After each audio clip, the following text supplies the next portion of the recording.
Tathagathood, which is noble wisdom. Then asked Mahamati to the Blessed One, it has been taught in the canonical books that the Buddhas are subject to neither birth nor destruction, and you have said that the unborn is one of the names of the Tathagatas. Does that mean that the Tathagata is a non-entity? Yes. This question is also very profound. And Mahamati asked that somewhere Buddha says that the Buddhas are subject to neither birth nor destruction. Or in other words, Buddhas are the unborn. Okay, unborn means whatever is born is not Buddha. So okay, his body, his name, his all the life activities are not Buddha because Buddha never born. Buddha was never born. Is never born. In reality, not only Buddha, but nothing, none of the existence is born. So the idea of birth, abiding, and destruction is just illusion. This is what Buddha says, right? So Mahamati asks, if there is no birth, there is no abiding, there is no death, so also about the Buddha. So that means the Tathagata is non-entity. Because Buddha says the ego, the entity, being, living being, personality, all these are, the illusion. So that means Tathagata is non-entity. Then Buddha replies. The Blessed One replied, the Tathagata is not a non-entity, nor is he to be conceived as other things are, as neither born nor disappearing, nor is he subject to causation, nor is he without significance. Yet I refer to him as the unborn. There is yet... Yeah. Buddha says nothing applies to Buddha. However, if anything, if you ask me that what word should I give to Buddha, what name should I give the Buddha, then that is the unborn. Yes. There is yet another name for the Tathagata, the mind appearing one, Manomaya Kaya, which his essence body assumes at will in the transformations incident to his work of emancipation. Yes. So this is also another name, Manomaya Kaya. It's called Manomaya Kaya. Mind appearing one. This is another name. Yeah. This is beyond the understanding of common disciples and masters, and even beyond the full comprehension of those bodhisattvas who remain in the seventh stage. Yes, Mahamati, the unborn is synonymous with Tathagata. Okay. So the bodhisattvas who remain on the seventh stage. Okay. And seventh stage is Duramgam. Duramgam, very far gone. So the bodhisattvas who are on the seventh stage, they can also not understand this unbornness or this name, unborn attribute of the Tathagata. Therefore, yes, Mahamati, the unborn is synonymous with the Tathagata. Then Mahamati said, if the Tathagatas are unborn, there does not seem to be anything to take hold of no entity, or is there something that bears another name than entity? And what can that something be? Yes. So the next question arises. So if the Tathagatas are unborn, then that means there is nothing to take hold of, no entity. Is there something that bears another name than entity? And what can that be? If there is something, then what is that? You understand? Mahamati further asks, when Buddhas or Tathagatas are unborn, then what about the entities? What about the appearances, their appearances? Or if you are visible, if you are speaking, then what is that? What something can be added, can be, said as another attribute of the Tathagata? Then Blessed One replies. The Blessed One replied, objects are frequently known by different names according to different aspects that they present. The god Indra is sometimes known as Shakra and sometimes as Purandara. These different names are sometimes used interchangeably and sometimes they are discriminated, but different objects are not to be imagined because of the different names, nor are they without individuation. The same can be said of myself as I appear in this world of patience before ignorant people and where I am known by uncounted trillions of names. They address me by different names and not realizing that they are all names of the one Tathagata. Some recognize me as Tathagata, some as the self-existent one, some as Gautama, the ascetic, some as Buddha. Then there are others who recognize me as Brahma, as Vishnu, and Ishvara. Some see me as sun, as moon, some as the reincarnation of ancient sages, some as one of the 10 powers, some as Rama, some as Indra, and some as Varuna. Still, Yeah. there are others who Yeah. speak of me. So this is very emotional part of this his discourse. Very emotional and very connected to the Hindu dharma also, Hindu religion also. Here Buddha says that different names are actually not simple names, but the attributes or the qualities. Okay, like Indra. Buddha talks about Indra. Buddha talks about Brahma, Vishnu, Shiva, Rama also. The typical Buddhists say Buddha did not believe in them. This is false. Buddha was absolutely aware about all these beings, all these gods. However, he was very much clear what is the ultimate reality, which we should focus on. So he did not talk much about these incarnations. But here he talks about them. In this discourse, he talks about Indra. Indra. He talks about Brahma, Vishnu, Shiva, Rama, Varuna. Varun is also God. So Buddha says that, like me, I am called with different names. Indra is also called with different names.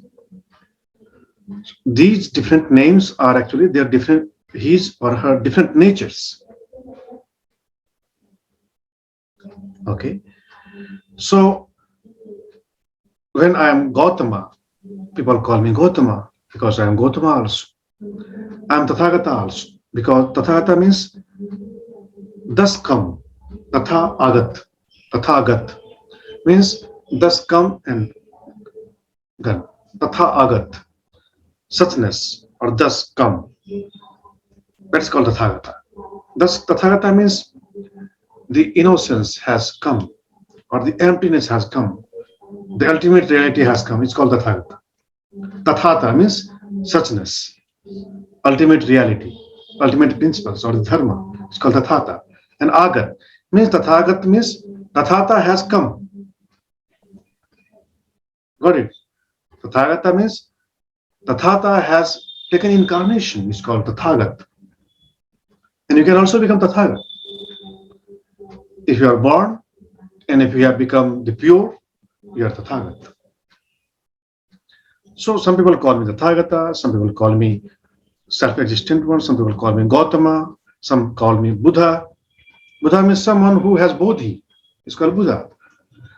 So these are different attributes. So also, uh, and yes, there are some people who call me Brahma. Some people call me Vishnu. Some call me that I am incarnation of Vishnu. That is why in Hinduism they say that Buddha was an incarnation of Vishnu.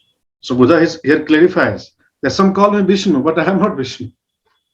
Some call me Shiva, Ishvara. Ishvara means Shiva. Some call me that I am Ishvara. Some see me as sun. Some see me that I am an incarnation of sun. Some see me as moon. Some as reincarnation of the ancient sages. And some as one of the 10 powers. Some see me as Rama because he was so, ethical. Because Rama was very Maryada Purushottam, what he called Ram. Rama was very righteous person. And Buddha was super righteous. Therefore, some people understood him as Rama. Some people called him as Indra, some as Varuna. Buddha says, different people call me with different names. Still, there are others who speak of me as the unborn. as emptiness, as suchness, as truth, as reality, as ultimate principles. And who call these things to me? Because they who are bodhisattvas, because they understand me, who am I? And in reality, I am unborn, I am emptiness, I am suchness, I am truth, I am reality, I am ultimate principles. So who they understand me like this? They who are bodhisattvas or mahasattvas, like you, Mahamati. And further Buddha says, still there are others who see me as dharmakaya, as nirvana, as the eternal. So some people see me as dharmakaya also, some nirvana also, some eternal also. And some speak of me as sameness, as non-duality, advait, as undying, as formless. Some think of me as the doctrine of Buddha causation or of emancipation or of the noble path. And some think of me as divine mind and noble wisdom. Thus, in this world and in other world, am I known by these uncounted names, but they all see me as the moon is seen in winter, in water, not winter, water. So the moon is seen as in water differently. That is not the moon actually, in fact. That is just reflection. Even all these attributes are also reflection. Even the unborn is also a reflection of. The emptiness is also a reflection of. Because Buddha had said in Diamond Sutra that always remember that the Prajna Paramita is also just a term. It's also just a term. So just to make you understand, I speak of Prajna Paramita, but that also doesn't exist. Even the truth also doesn't exist. Just for the sake of you, I must speak of truth. Otherwise, truth also doesn't exist. Then what exists? He says nothing exists. This is the truth. Nothing exists. Even the truth doesn't exist.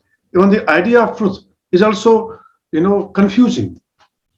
Further, he will speak. The idea of truth is also bewildering. Bewildering means confusing, wondering.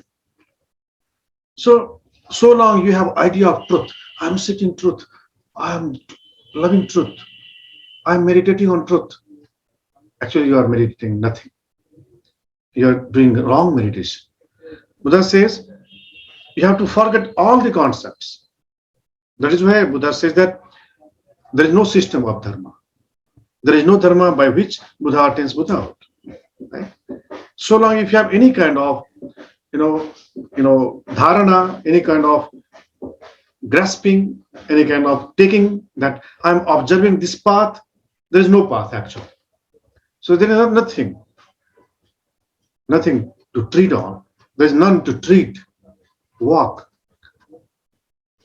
It's very hard to understand. And only the ascended bodhisattvas can understand. The bodhisattva who has reached which stage? The eighth stage called Duramgam, Vajrabimbopama. Vajrabimbopama. Achal. That is the eighth stage. Duramgam is the seventh stage, right? Duramgam. Achal, who has become very adamant, very firm. Achal, adamant, firm. A kind of obsessiveness, you can say, but that is not obsessiveness, that is immovability.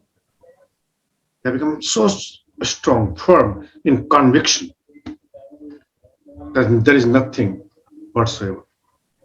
And you also forget that idea also. That there is someone who needs this concept. So, firstly, at the root, you have to attack on yourself. So long you are someone who is seeking this enlightenment, that is the source of error. That is the source of sickness. You are sickness, I am sickness. So I have to work on the root of this sickness. And who is the root of sickness? Me. I. So long I preserve myself, even a tiny, even an atom, I'm in false imagination. I'm in false doctrine. Buddha says, Although they call me emptiness, suchness, tathata, Rama, Ishvara, Brahma, or noble path, or the divine mind, or noble wisdom.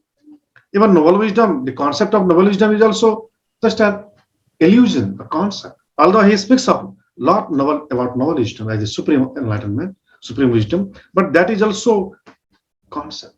That is also has to be oblivious, forgotten by the ninth bodhisattva, ninth stage bodhisattva, which is called sadhuvati, transcendental mind, transcendental consciousness, because that has transcended all the ideas, all the concepts, and then you are there.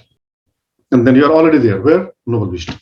Buddha says none of them, because he is speaking about the noble wisdom only, unbornness or entity or non-entity. Buddha says people call me with different name, but they see me like as the moon is seen in the water. The reflection is not the moon in its reality. So all these names are not me actually. And further Buddha says, Though they all honor, praise, and esteem me, they do not fully understand the meaning and significance of the words they use. Not having their own self realization of truth, they cling to the words of their canonical books, or to what has been told them, or to what they have imagined, and fail to see that the name they are using is only one of the many names of the Tathagata. In their studies, they follow the mere words of the text vainly, trying to gain the true meaning, instead of having confidence in the one text where self confirming truth is revealed. That is, having confidence in the self realization of noble wisdom.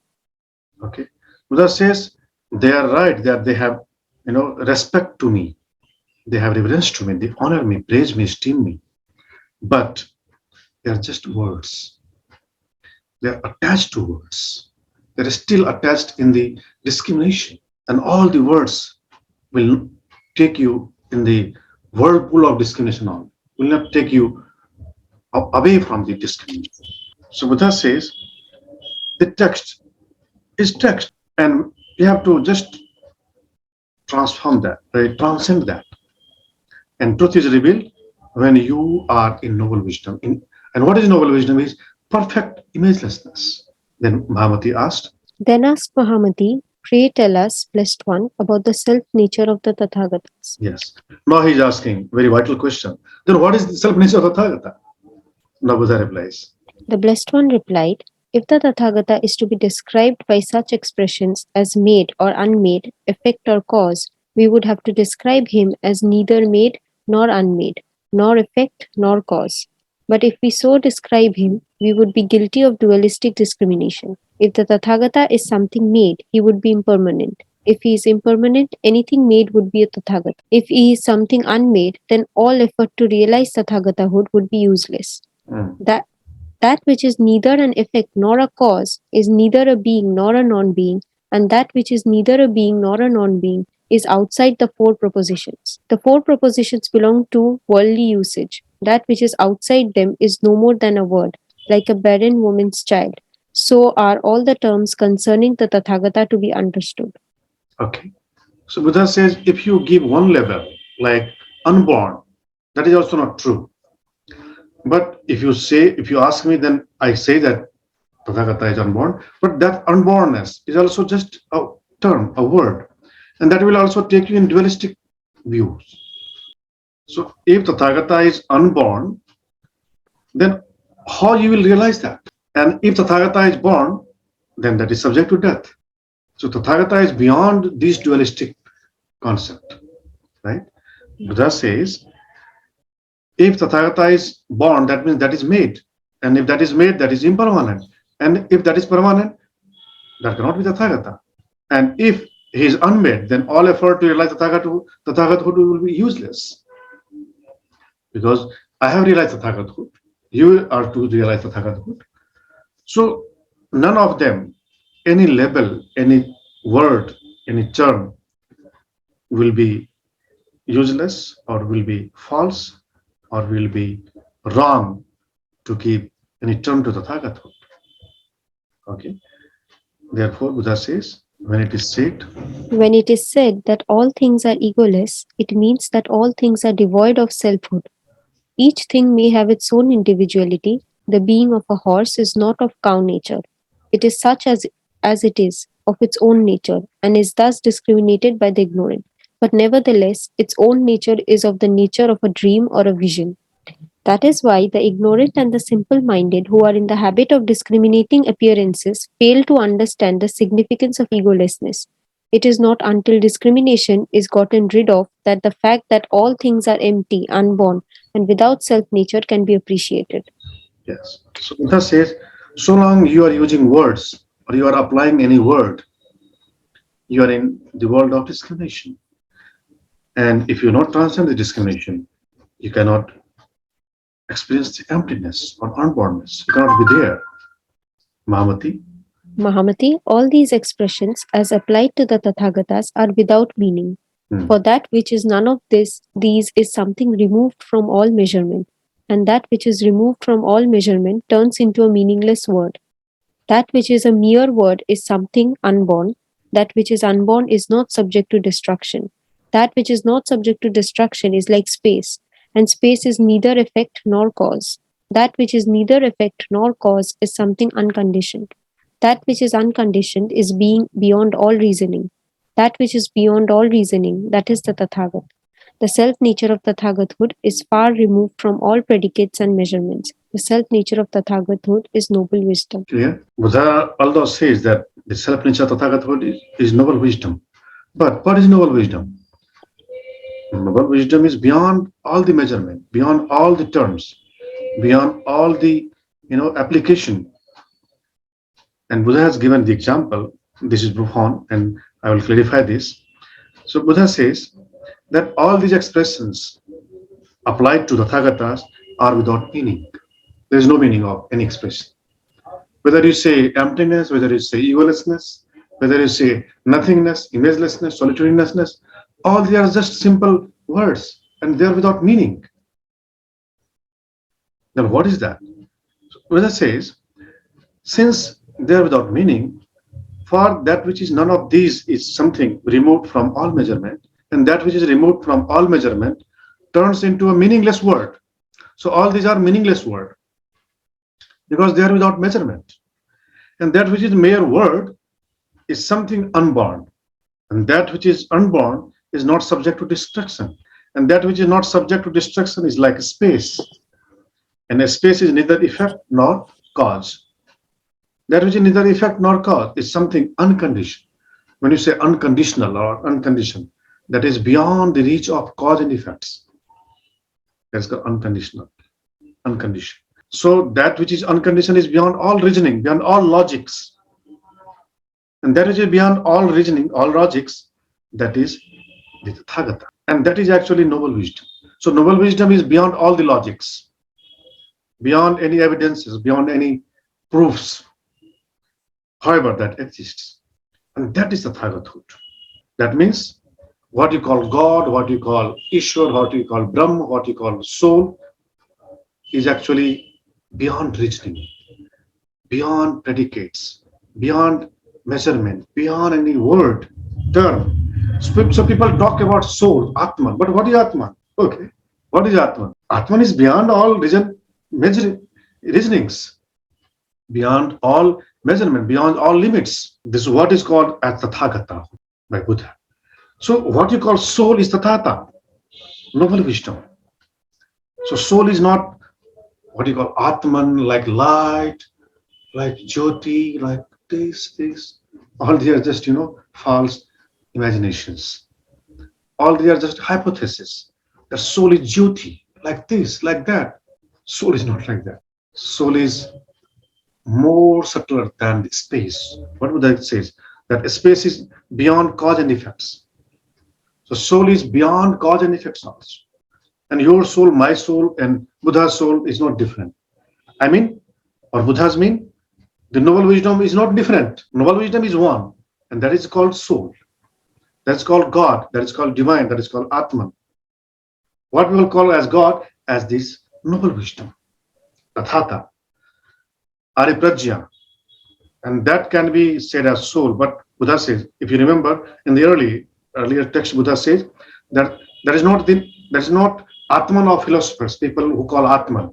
My Atman is different, but people's Atman is different. So you see, the people who believe in Vedanta, Upanishads, Vedas, they say Atman, Atman, Atma Sakshatkar, Atma, I am Atma Brahm. But who Atma? Do you have clarity?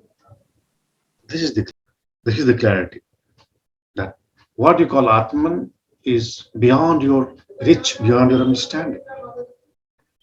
That is beyond cause and effect. That beyond any condition. That is beyond any predicate. Predicate means any term. They are beyond measurement, beyond limit, limitless. And that is what is called noble wisdom. And that is the self nature of Tathagata. This is my self nature, which is beyond any word. If you call me with any name, that means you are misunderstanding me. So even I use my name or Buddha use any names, that is for people's sake, not for him. Because he clearly sees that this is not my name actually. It's not my reality. My reality is beyond, beyond, beyond. My reality is Tathagathood, noble wisdom. And that is beyond all the measurements. Clear? I think things are becoming more and more clear, very sharp, more crystal clear, right? Yes. Yes. And let me tell you, when you understand this concept, when you understand this, then you will become super master. Super. Nobody can compete you. Actually, in fact, you go beyond competitions. Nobody can understand you. Nobody can compete. Nobody can, what you say, nothing. No word. No, we can understand the feelings there. Yeah. So this is supreme spiritual wisdom. If you recall the word of Buddha, they will attain the supreme spiritual wisdom they seek. Remember? This is supreme spiritual wisdom. This is supreme enlightenment. No bhuto no bhavishyati. Nobody attained this kind of enlightenment except Buddhas. Not only Gautam Buddha, but all the Buddhas. And they are rare. If you understand this thing, you will be rare. You will be most precious on the earth, most valuable than any VVIP. However, you will be a very ordinary person. So Buddha is most ordinary person, but is most VVIP. So in the ignorant mind, ignorant views, they will be most ordinary. Buddhu, what you call Buddhu. In India, we call Buddhu. तो बड़ा बुद्धू है, बुद्ध के नाम पे बुद्ध बना दिया उसको. मतलब Buddha was just Buddha for worldly people, but for gods, he was super enlightened. Brahma, Vishnu, Shiva, they all used to honor him. You'll be amazed to hear that when Buddha used to sit, then Brahma, Vishnu, Shiva, Indra, and all the gods or different gods used to sit in his retinue in different forms because they used to love his words, his appearance. Buddha is more adorable than any god. And if you reach there, you'll be more adorable than any god by the nature, by the existence itself. You'll be most important for the existence. You may not be most important for the world, but you will be most important for the existence. Because existence knows you. What you are deep inside. Only the existence knows you, because existence is most deeper. But people are very superficial. They don't understand you. They will judge you on your appearances. They will judge you on your height, width, your beauty, your money, your position, because they are most ignorant, fools. But even the so-called enlightened masters also will not understand it, because they have also not that kind of insight. So-called very popular masters also will not understand it, because they are also still under influence of entity, being, living being, gods. They're still discriminating us. Yes, they're still worshipping Shiva, they're still worshipping Vishnu, they're still worshipping so and so. And they are rare masters. If they worship for you, but not for themselves, so that you will come to that way to him or her. But deep inside, you are very much clear that all what I am doing is drama, natak, notanki. This is clear. This is absolutely clear. And this clarity, and in further text, you will find that you will become most clear about all the concepts. So Mahamati asked to the Blessed One, Then Mahamati asked to the Blessed One, are the Tathagatas permanent or impermanent? yeah, The Blessed One replied, the Tathagatas are neither permanent nor impermanent. If either is asserted, there is error connected with it. If the Tathagata is said to be permanent, then he will be connected with the creating agencies, for, according to the philosophers, the creating agencies are something uncreated and permanent. But the Tathagatas are not connected with the so-called creating agencies, and in that sense he is impermanent. If he is said to be impermanent, then he is connected with things that are created, for they also are impermanent. For these reasons, the Tathagatas are neither permanent nor impermanent. okay. So this is also profound. Buddha says the Tathagatas are neither permanent nor impermanent. So he always speaks, you know, very double-edged, double standard, what you say. But this is the reality, and he has to speak the reality.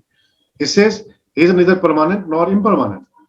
And why he is giving reason that if Tathagata is asserted as permanent or impermanent, that will be mistake, that will be error connected with him.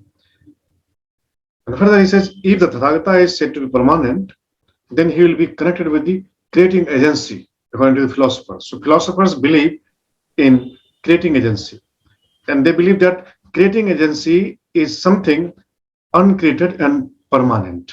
What you call Shashwat, Shantam, Shashwatam, what you call Shashwat. Buddha says they believe in Shashwat, eternal, eternity, and Tathagatas are not connected to that eternity. Buddha has already explained that the adherence to eternity or non-eternity is also falsehood.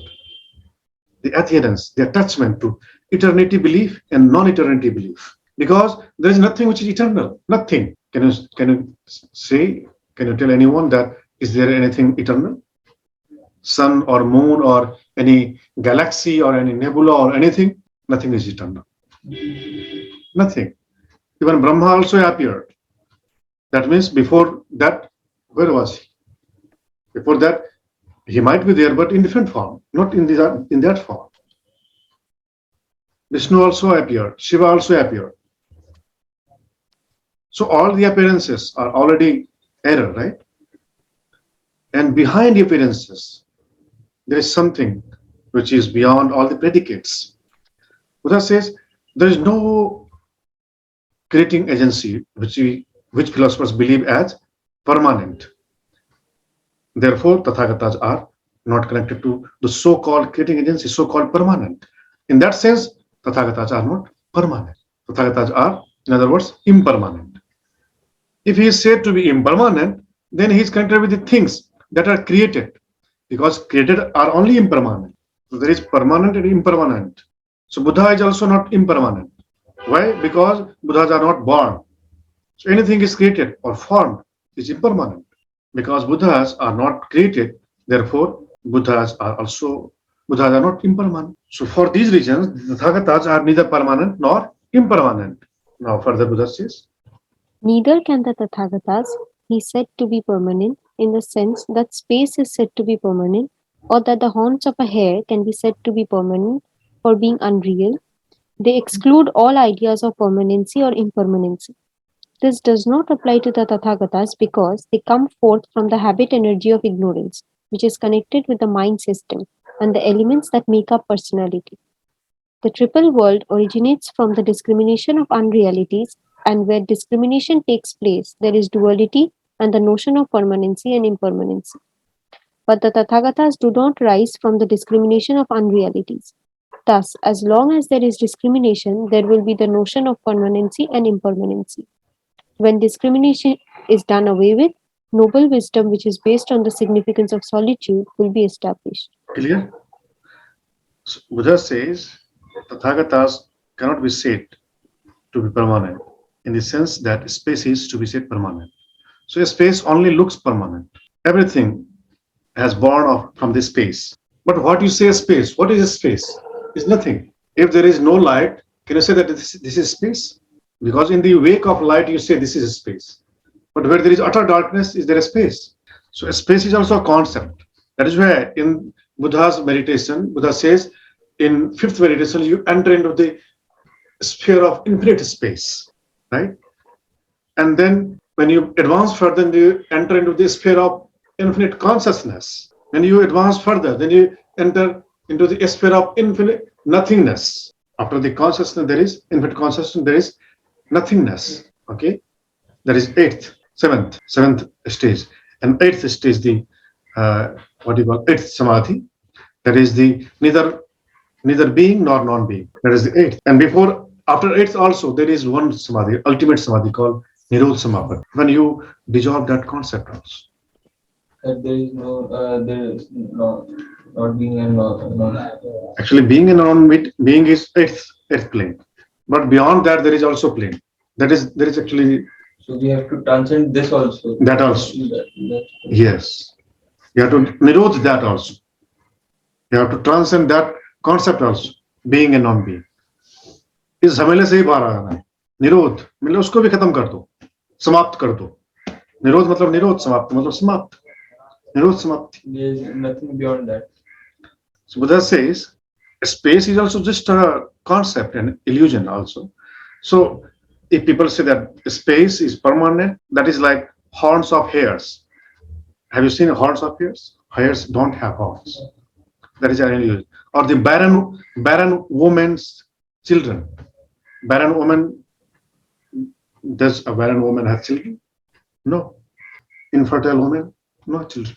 Or is there miras? No. Dream? No. So there are different words Buddha give, right? So he says horns of hair can be said to be permanent for being unreal. They exclude all ideas of permanence or impermanence. This does not apply to Tathagatas because they come forth from the habit energy of ignorance and which is connected with the mind system and the elements that make up personality. So Buddha says the triple world, all the worlds, actually all the worlds are categorized in triple world, Bhu Bhuva Swa, are visible, invisible, and beyond. So all the triple worlds originate from the mind only, okay, from the duality and the notion of permanency and impermanency. But the Tathagatas do not rise from the discrimination of unrealities. Thus, as long as there is discrimination, there will be the notion of permanency and impermanency. Because whatever question you are asking, all questions are coming from the ignorance only. But Mahamati is asking on behalf of ignorant people, and not the very gross ignorant people, but philosophers. Philosophers are also ignorant. What you call scholars, philosophers, intellectuals are also ignorant. So to address them, Mahamati asked these questions. These things cannot be understood even the intellectual people. But they who call very much intellectual or so-called enlightened, these answers are for them, not even the intellectual also. There are so many enlightened masters. I am enlightened master. But in fact, these messages are for them. They are not enlightened from this perspective. That is why Buddha says, Anuttar Samyak Sambhuti, non-comparable.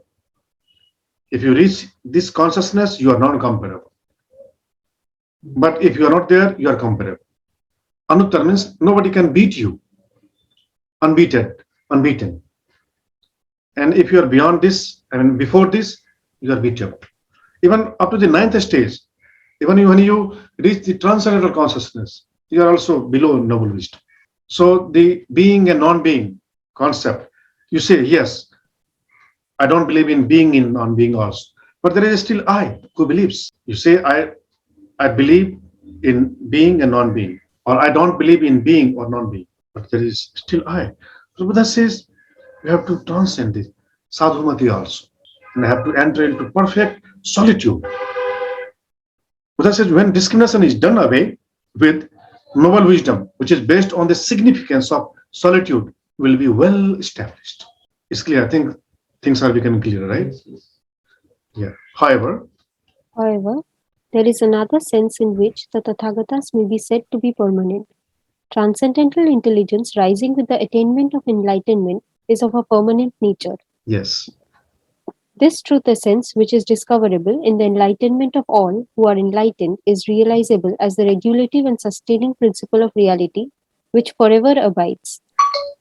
The transcendental intelligence attained intuitively by the Tathagatas, by the self realization of noble wisdom, is a realization of their own self nature. In this sense, the Tathagatas are permanent. Yes. The eternal unthinkable of the Tathagatas is the suchness of noble wisdom realized within themselves. It is both eternal and beyond thought. It conforms to the idea of a cause and yet is beyond existence and non existence. Because it is the exalted state of noble wisdom, it has its own character. But it is the cause of highest reality. It is its own causation. Its eternality is not derived from reasonings based on external notions of being and non being, nor of eternality nor non eternality. Being classed under the same head as space, cessation, nirvana, it is eternal. Because it has nothing to do with existence and non existence. It is no creator because it has nothing to do with creation, nor with being and non being, but is only revealed in the exalted state of noble wisdom, which is truly eternal. Clear? Buddha says if the Tathagata in other sense is permanent, in which sense? Transcendental intelligence, which rises from attainment of enlightenment.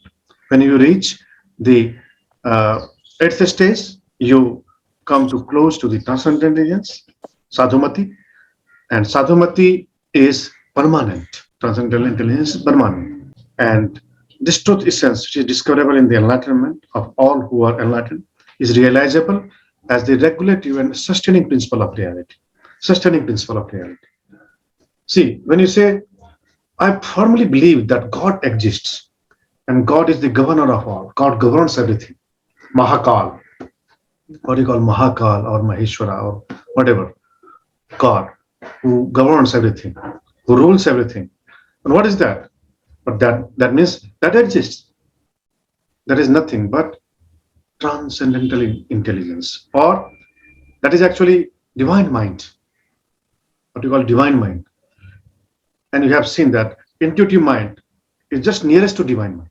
Intuitive mind is the word of divine mind, voice of divine mind. So divine mind is eternal and intuitive mind is eternal. And what is intuitive mind? It's transcendental intelligence. Sadhumati is intuitive mind.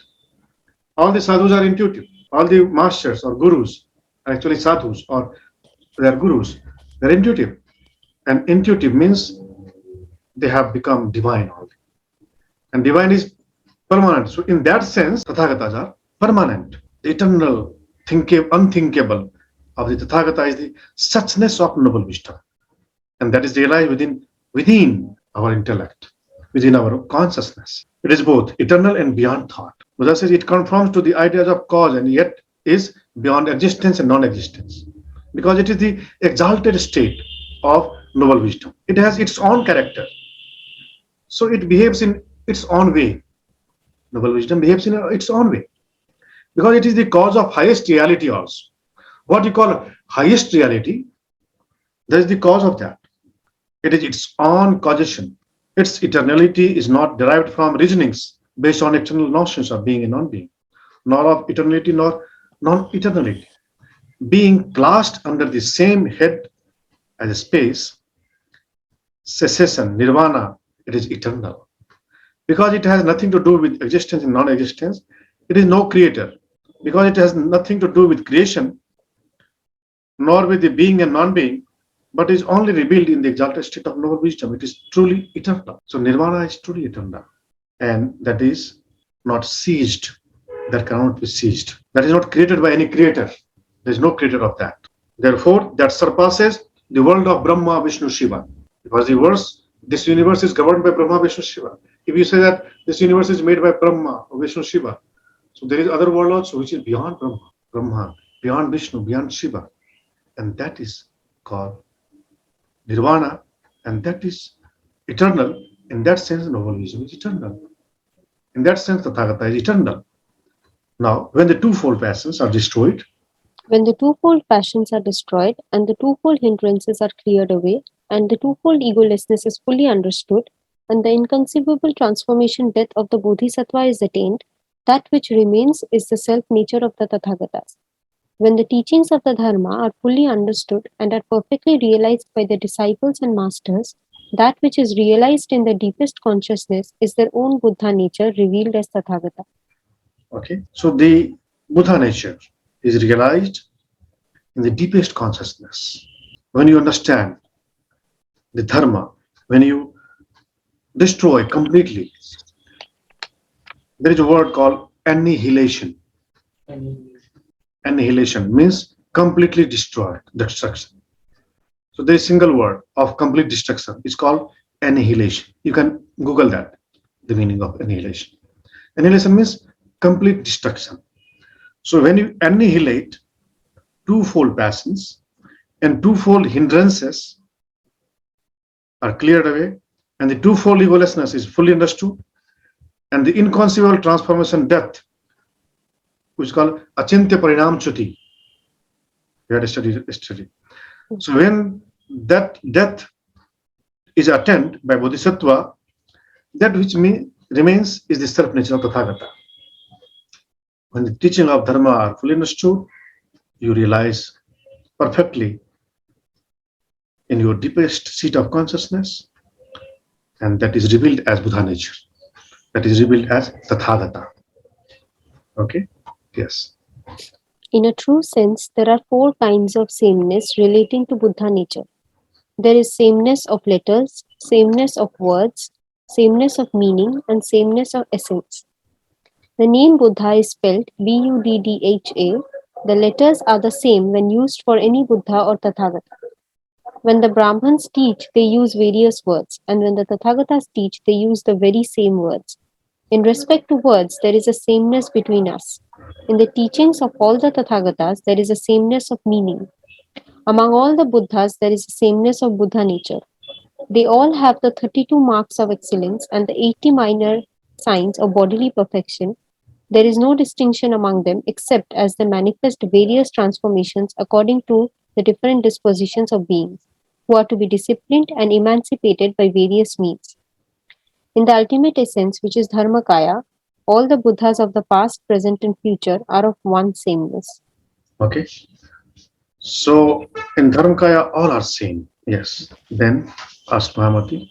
Then asked Mahamati to the Blessed One, it has been said by the Blessed One that from the night of the enlightenment to the night of the parinirvana, the Tathagat has uttered no word, nor ever will utter a word. In what deep meaning is this true? Okay, so Buddha once said that from the night of enlightenment until I will enter into Mahaparinirvana, I will speak not even a word, and I have not spoken any word.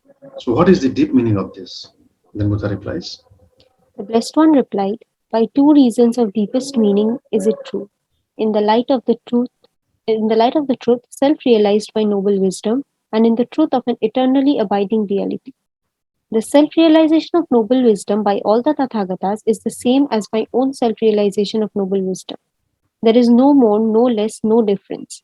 And all the Tathagatas bear witness that the state of self-realization is free from words and discriminations and has nothing to do with the dualistic way of speaking. That is, all beings receive the teachings of the Tathagatas through self-realization of noble wisdom, not through words of discrimination. Okay, so here Buddha says realization is same of all the Tathagatas. Yes, again Mahamati. Again, Mahamati, there has always been an eternally abiding reality. The substance of truth, Dharma Dhatu, abides forever whether a Tathagata appears in the world or not. So does the reason of all things, Dharmata, eternally abide. So does reality, Paramartha, abide and keep its order. What has been realized by myself and all other Tathagata is this reality, Dharmakaya, the eternally abiding self-orderliness of reality, the suchness, Tathata, of things, the realness of things, Bhutata, noble wisdom which is truth itself. The sun radiates its splendor spontaneously on all alike and with no words of explanation. In like manner, do the Tathagatas radiate the truth of noble wisdom with no recourse to words and to all alike. For these reasons is it stated by me that from the night of the enlightenment to the night of the Tathagata's parinirvana, he has not uttered nor ever will utter one word.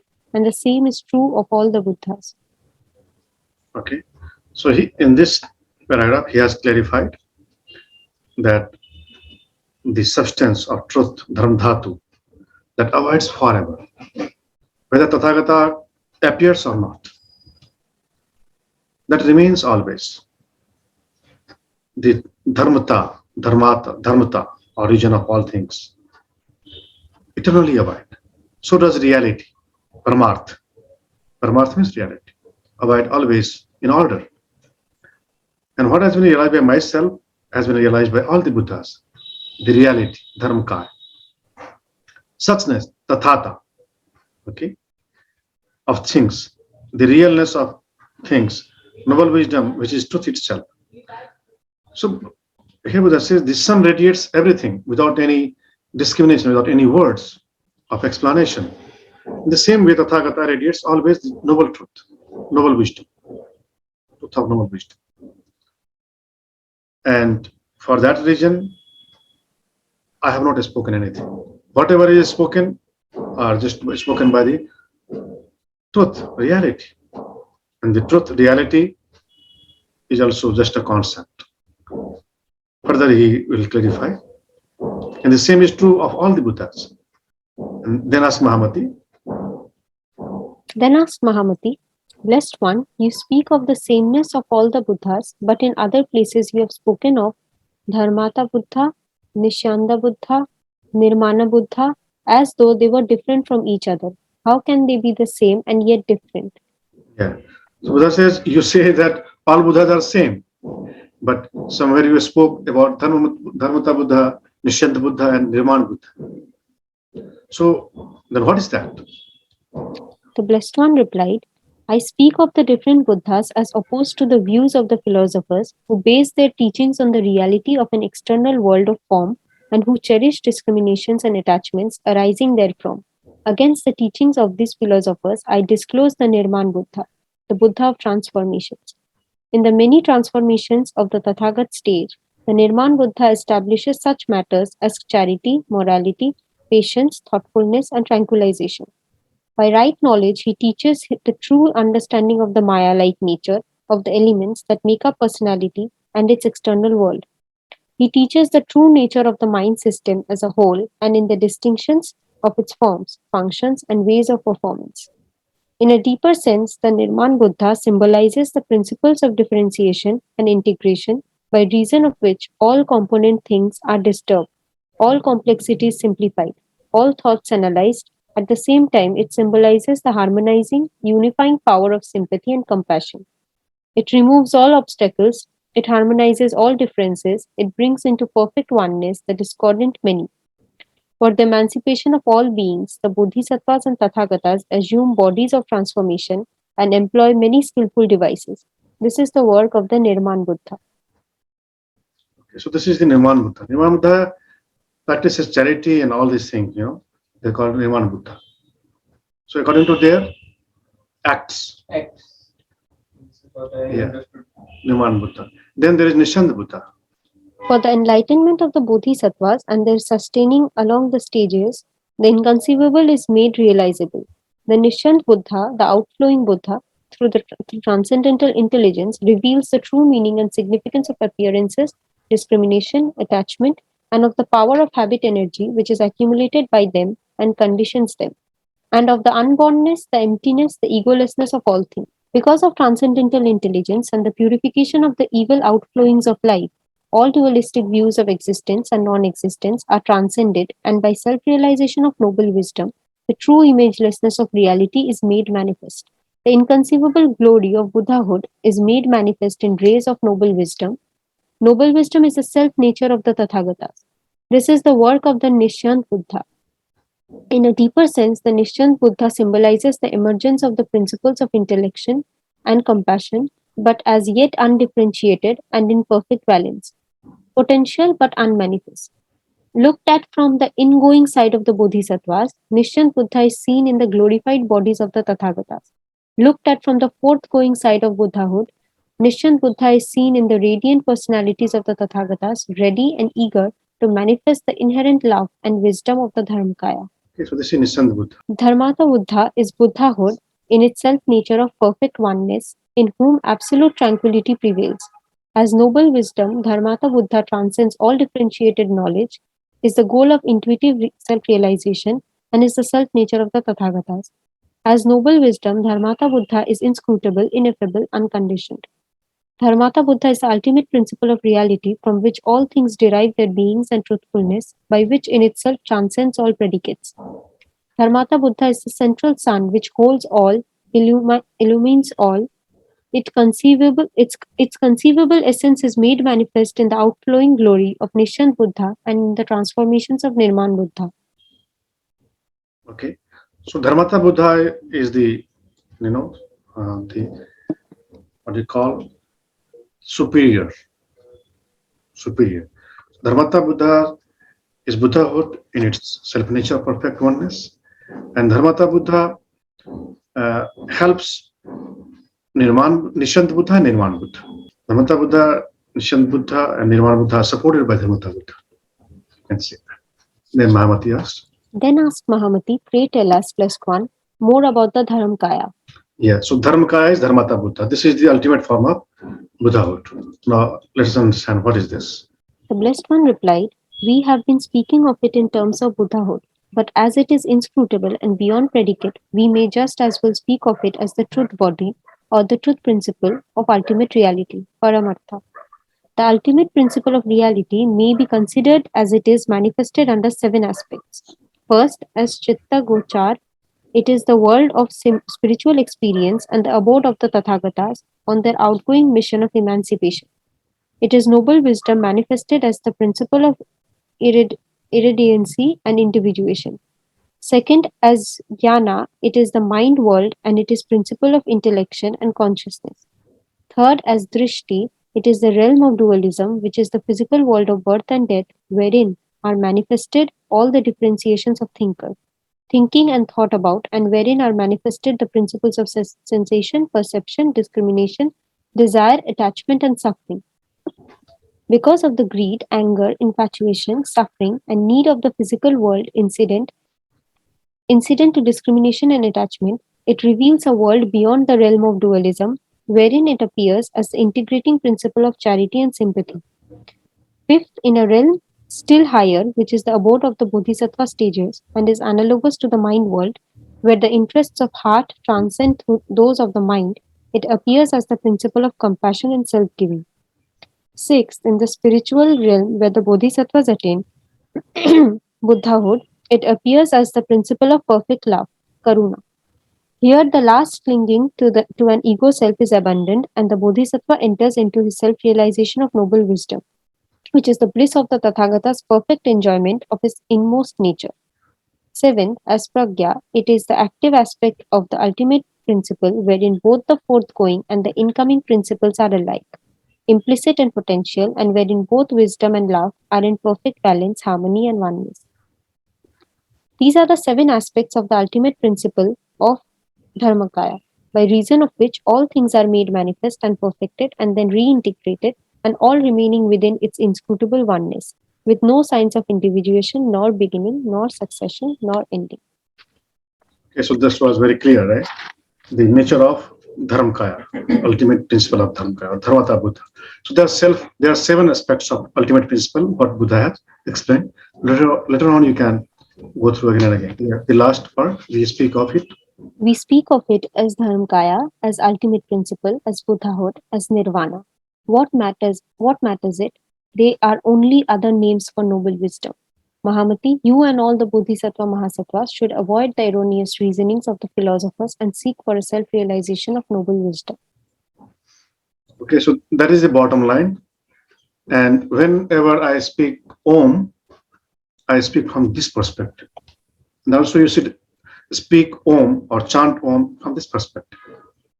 That Om is nothing but Dharmakaya, as ultimate principle, as Buddhahood, as Nirvana, or what matters. There are only other names for noble wisdom. So Om is nothing but noble wisdom, a symbol of noble wisdom. So from that perspective, I speak Om. And from that perspective, you also should speak Om as an enlightened disciple or as Bodhisattva. Okay. So now this is the last nirvana, and here you'll understand what is actually nirvana of Buddha. Nirvana. Then asked Mahamati to the Blessed One, "Pray tell us about Nirvana." The Blessed One replied, "The term Nirvana is used with many different meanings by different people, but these people may be divided into four groups. There are people who are suffering or who are afraid of suffering and who think of Nirvana. There are the philosophers who try to discriminate Nirvana. There are the class of disciples who think of Nirvana in relation to themselves.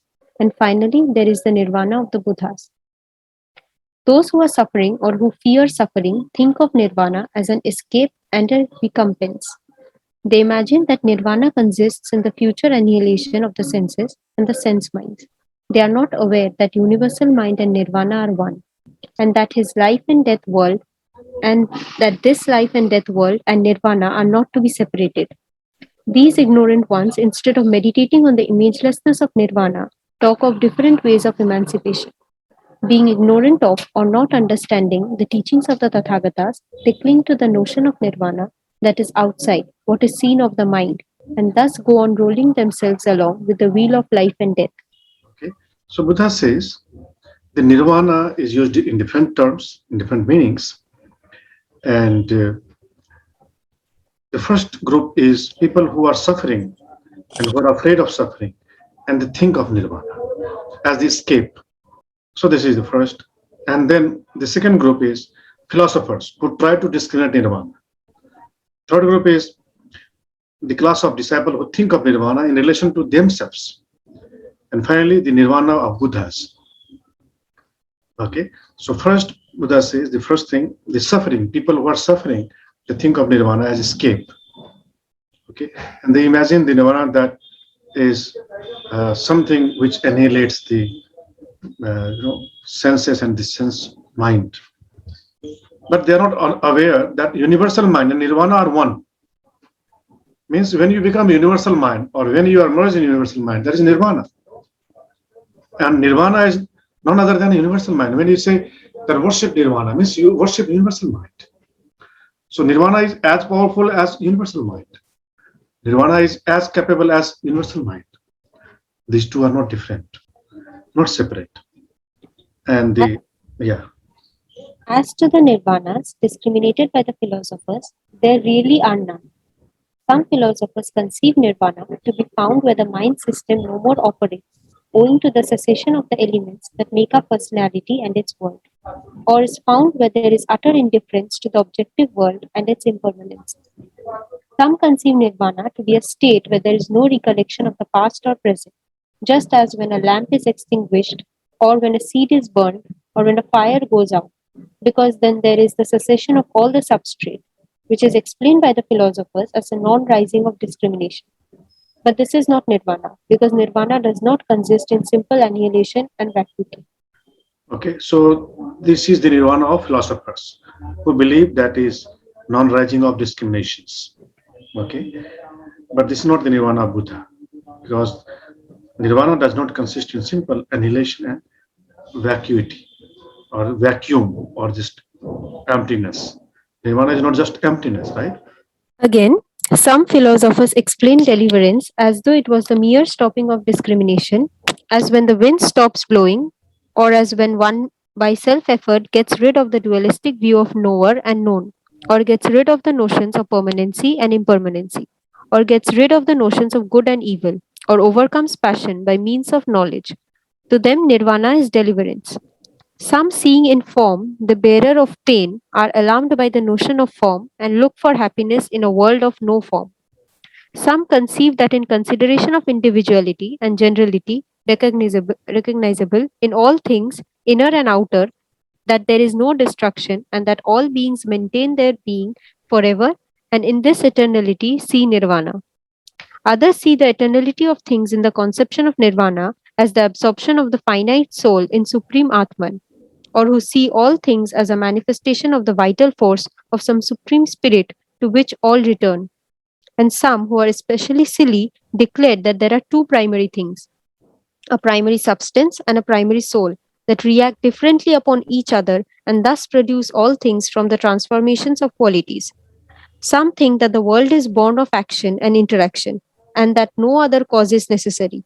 Others think that Ishvara is the free creator of all things. Clinging to these foolish notions, there is no awakening, and they consider nirvana to consist in the fact that there is no awakening. Okay, so these are different nirvanas by different philosophers. Some see that Ishwar is the free creator of all things. Buddha says, Buddha condemned that also. So that concept is also not right concept. Okay, this concept also has come from the confusion.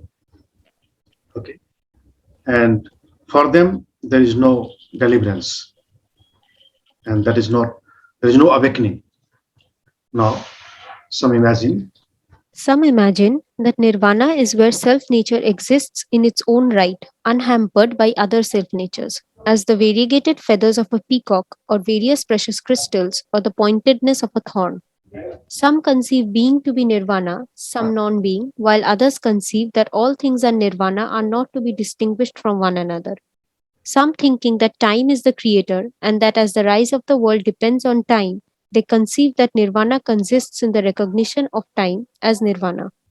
Some think that there will be nirvana when the 25 truths are generally accepted and when the king observes the six virtues, and some religionists think that nirvana is the attainment of paradise.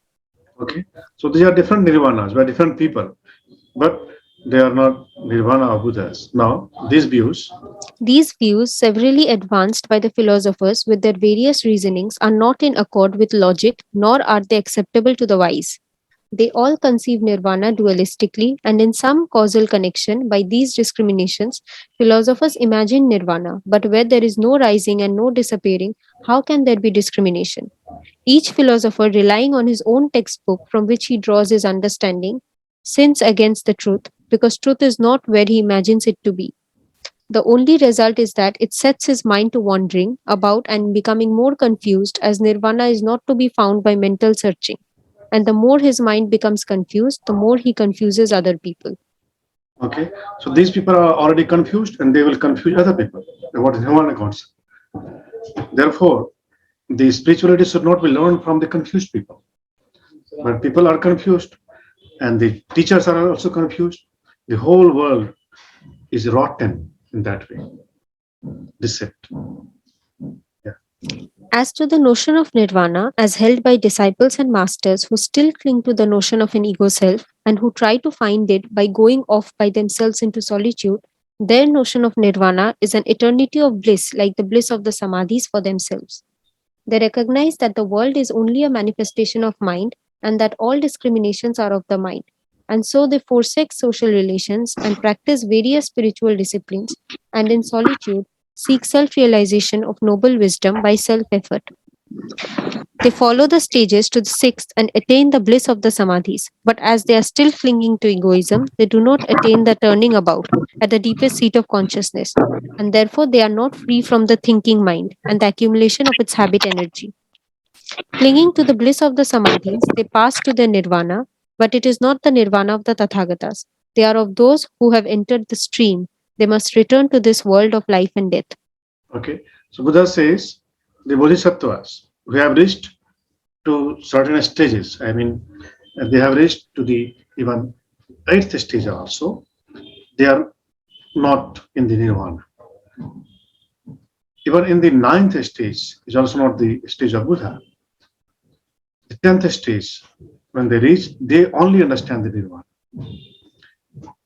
And they are definitely, because they are arhats or the bodhisattvas, they will return back. Although they are bodhisattvas, they are ascended, but they will return back in the world of life and death. Then Mahamati asks, Then asked Mahamati, when the bodhisattvas yield up their stock of merit for the emancipation of all beings, they become spiritually one with all animate life. They themselves may be purified, but in others there yet remain in unexhausted evil and unmatured karma. Pray tell us how the bodhisattvas are given assurance of nirvana, and what is the nirvana of the bodhisattvas? yes, very good question. I was also saying a good question. Yeah, so Mahamati asks every question, all the questions. And in the question answer, you will find that everything is crystal clear. more clear than crystal. Yeah. The Blessed One replied, Mahamati, this assurance is not an assurance of numbers nor logic. It is not the mind that is to be assured, but the heart. The Bodhisattva's assurance comes with the unfolding insight that follows passion hindrances cleared away, knowledge hindrances purified, and egolessness clearly perceived and patiently accepted. As the mortal mind ceases to discriminate, there is no more thirst for life, no more sex, lust, no more thirst for learning, and no more thirst for eternal life. Okay. So the Bodhisattva's nirvana, he talks about when everything is cleared away, everything is purified, and egolessness is perceived completely, egolessness of things and persons and people, and perceived and patiently accepted. When they patiently accept that, the mortal mind ceases to discriminate. Then there is no more thirst for life, no more sex lust, no more thirst for even learning also. No thirst for learning, and no more thirst for eternal life. Yeah. With the disappearance of these fourfold thirsts, there is no more accumulation of habit energy.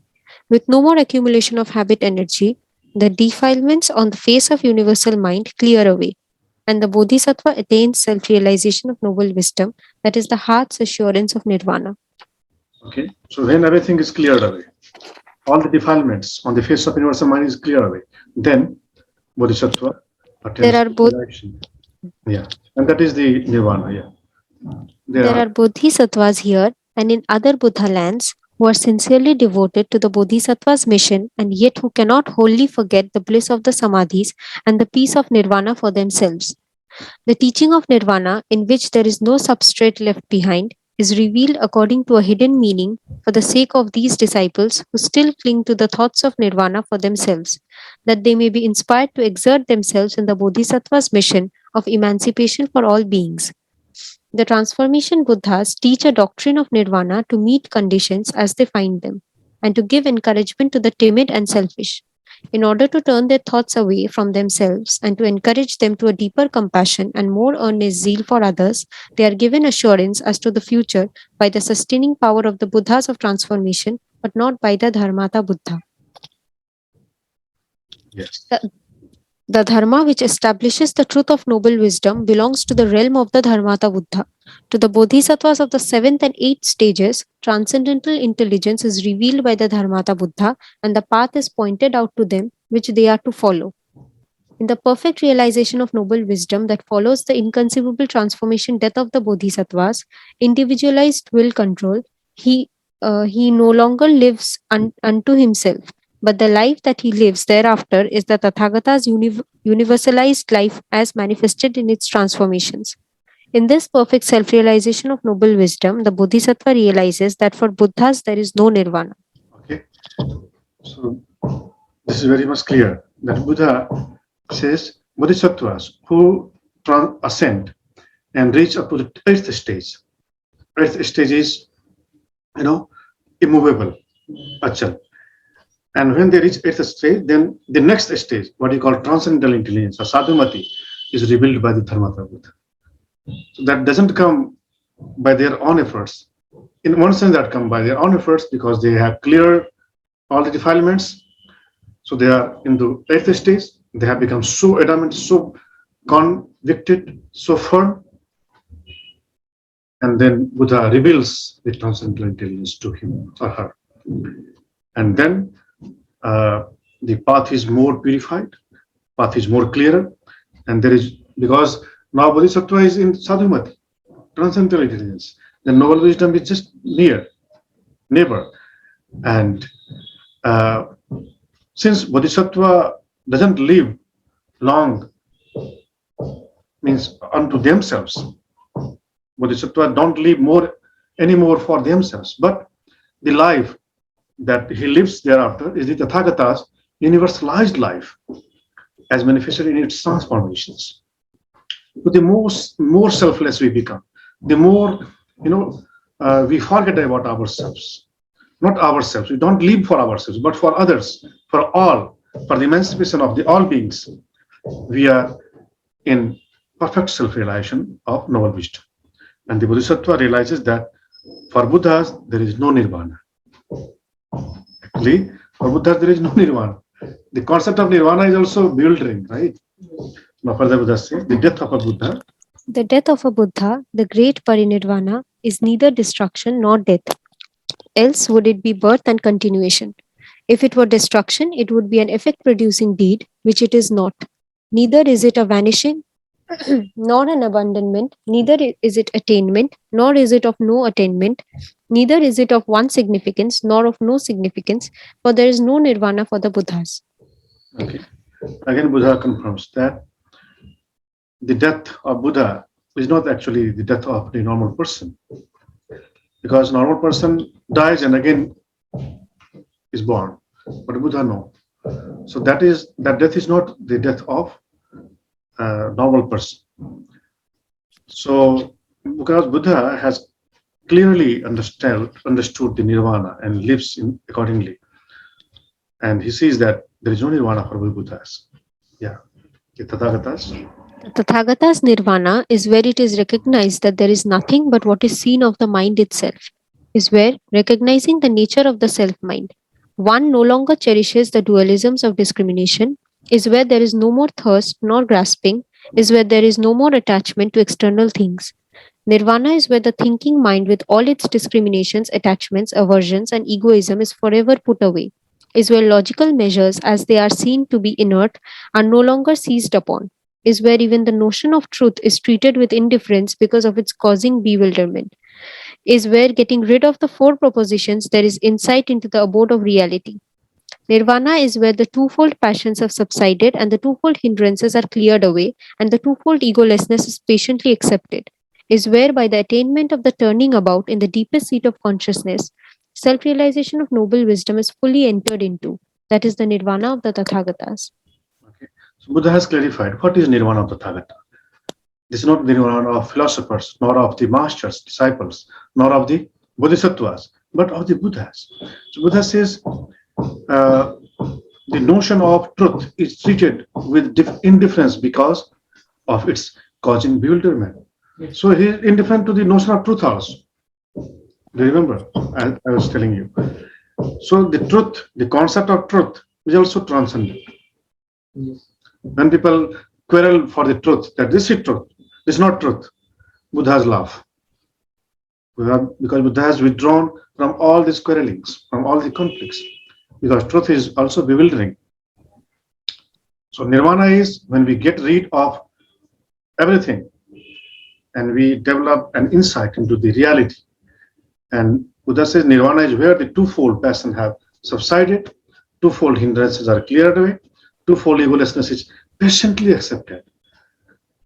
And Buddha says this is Buddha's nirvana is where there is turning about in the deepest seat of consciousness. Buddha's nirvana is where there is self-realization of noble wisdom.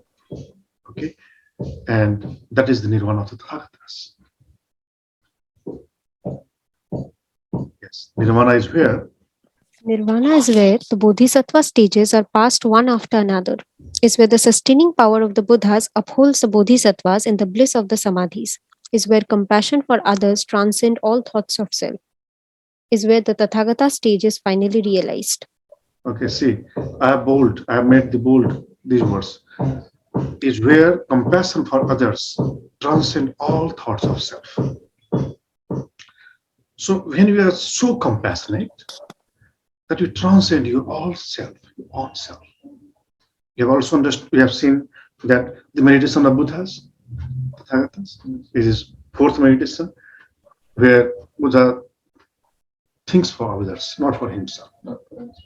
Because there is no emancipation needed. You don't need emancipation, you don't need deliverance. Just understanding is deliverance.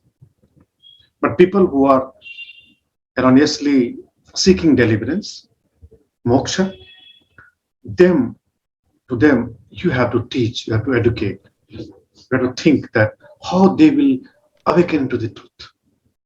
This is the final compassion.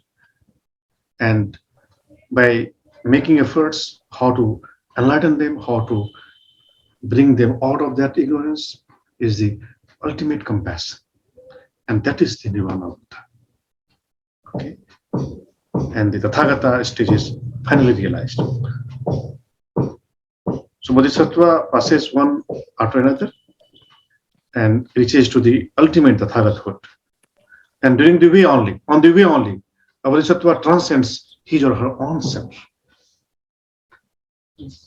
Yeah, that is the state of nirvana as per Buddha. Now, nirvana is the realm of Nirvana is the realm of Dharmata Buddha. It is where the manifestation of noble wisdom, that is Buddhahood, expresses itself in perfect love for all.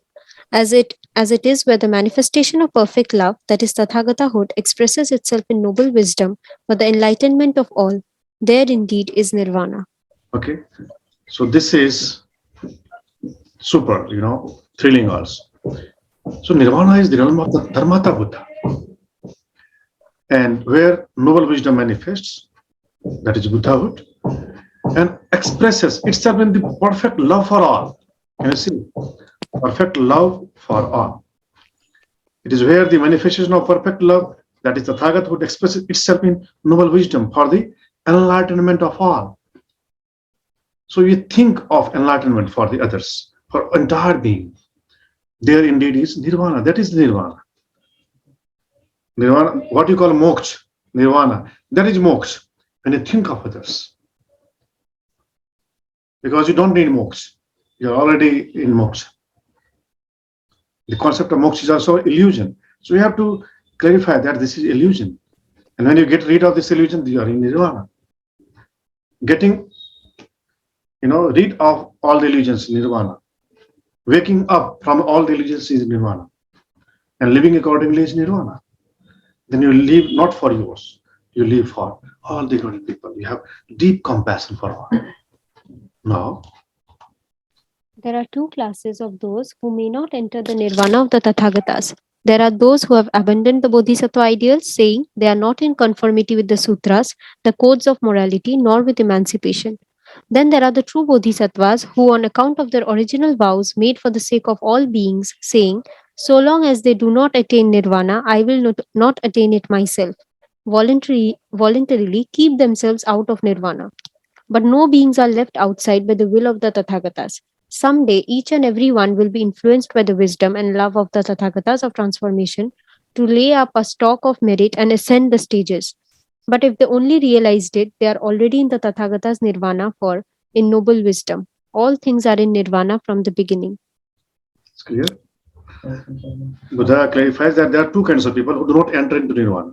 One, who are philosophers or ignorant, and one other, second, bodhisattvas. Bodhisattvas keep themselves voluntarily available for all the beings, sentient beings. They work hard for their emancipation, but in fact, they are already in nirvana.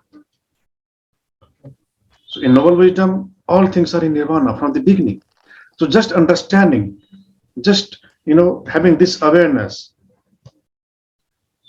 is nirvana. That is the nirvana of Buddhas. That is the ultimate nirvana. And nirvana itself is yoga, samadhi. What is the purpose of yoga and samadhi? Emancipation, right? Liberation from sufferings. That is why people seek yoga. But most superficial people come here to learn yoga for health and fitness. Do you remember those guys' words? Yes. Superficial. They were telling They were superficial. superficial. If they would have understood a bit of concept of Even 1%. even 1% of all these things, they would have stayed. Yes, yes. So we feel pity on them. We feel pity for them. But yes, we feel happy when we see people are interested in these things. Yes. So Maitri, Karuna, Mudita, Upeksha. There is Sutra in Patanjali Yoga Sutra. Maitri, Karuna, Mudita, Upekshanam, Sukh, Dukh, Punya, Punya, Bhavnat, Chitta Prasadanam. There is Sutra. So Maitri, Metta, Karuna, compassion, Mudita, we feel happy, Upeksha, ignore. So there are only four-fold strategic of life of a yogi. Yes. You do friendship with the people who are like-minded, and you avoid the friendship people who are not like-minded. So Maitri, Karuna, Karuna is you feel compassion for the people who are suffering, who are ignorant. I mean, who are ignorant, you feel compassion. Who are fools, who are silly, you feel compassion for them. Karuna. Mudita, when you see the people who are practicing virtues or the ideals, paramitas, you feel happy. And upeksha, you ignore people who are, you know, evil, outflowing, Evil or outflowing, toxic. evil and toxic people. You just ignore them. You don't stay long for them with them. You don't just behave with them. You don't keep any connection with them. You just wish that someday may they also wake up.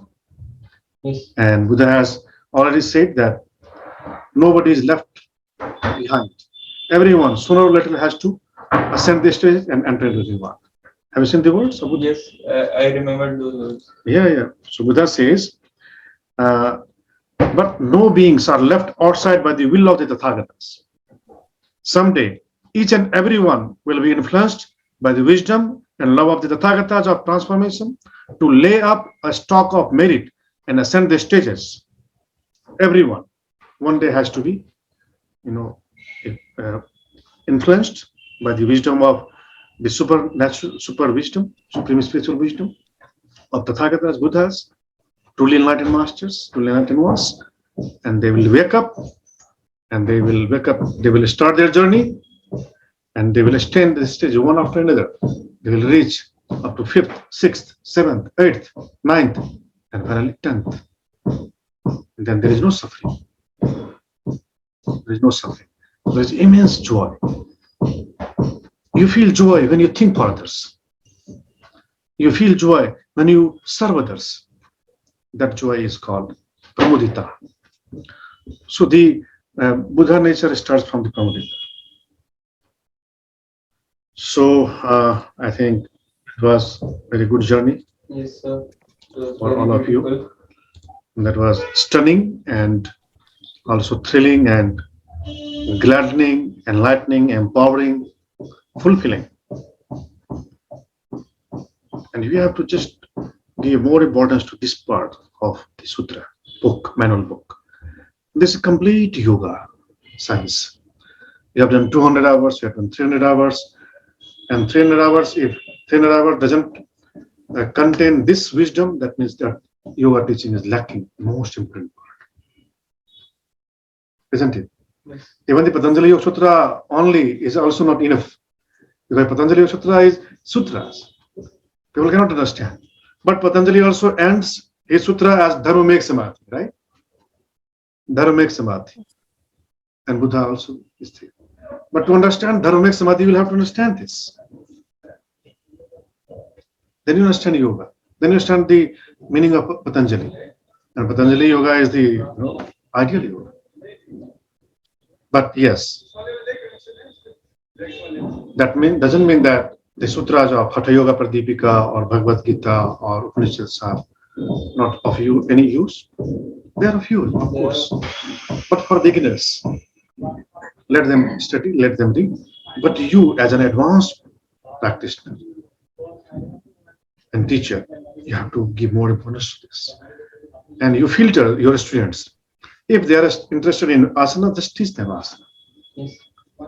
Teach them pranayama. Teach them the basic guided meditation. And when you find that there are some, seldom some people who can understand this, then only reveal this teaching to them. Otherwise, no.